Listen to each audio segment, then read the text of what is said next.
Exit पोलनुसार मुंबईत महायुतीची एक हाती सत्ता. जेडीएसच्या अंदाजानुसार 127 ते 154 जागांचा अंदाज. ठाकरे बंधूंना 44 ते 64 जागा मिळण्याची शक्यता. ठाण्यात शिवसेनेचा भगवा फडकण्याचा अंदाज. शिवसेनेला 69 ते 76 जागा, भाजपला 26 ते 30 जागा, ठाकरे बंधूंना फक्त 3 जागा मिळण्याचा अंदाज.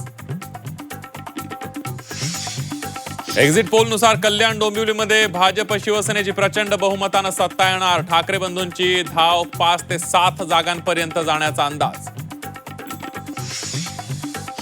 नागपुरात भाजपला विक्रमी बहुमत मिळण्याचा अंदाज. नागपुरात भाजपला 119 ते 121 जागा मिळण्याचा अंदाज. काँग्रेसला 22 ते 30 जागा मिळण्याची शक्यता.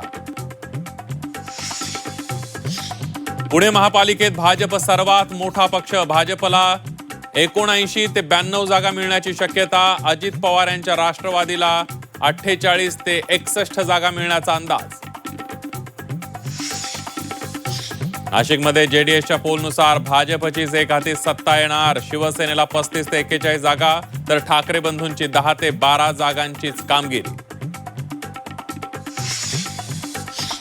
राज्यभरातील 29 महापालिका निवडणुकांमधील तब्बल 15,931 उमेदवारांचं भवितव्य मतपेटीत बंद. आता उत्सुकता निकालाची. राज्यात अनेक ठिकाणी मशीन बंदचा गोंधळ. नावं गायब झाल्यानं मतदारांमध्ये संताप. संभाजीनगरमध्ये वाहनांची तोडफोड, तर पुण्यात बोगस मतदाराला धक्काबुक्की. बोटावरची शाई नव्हे, लोकशाही पुसली गेली आहे. उद्धव ठाकरेंच्या आयोगावर टीका. लोकशाहीचा खून करण्याचा प्रयत्न सुरू असल्याचा आरोप.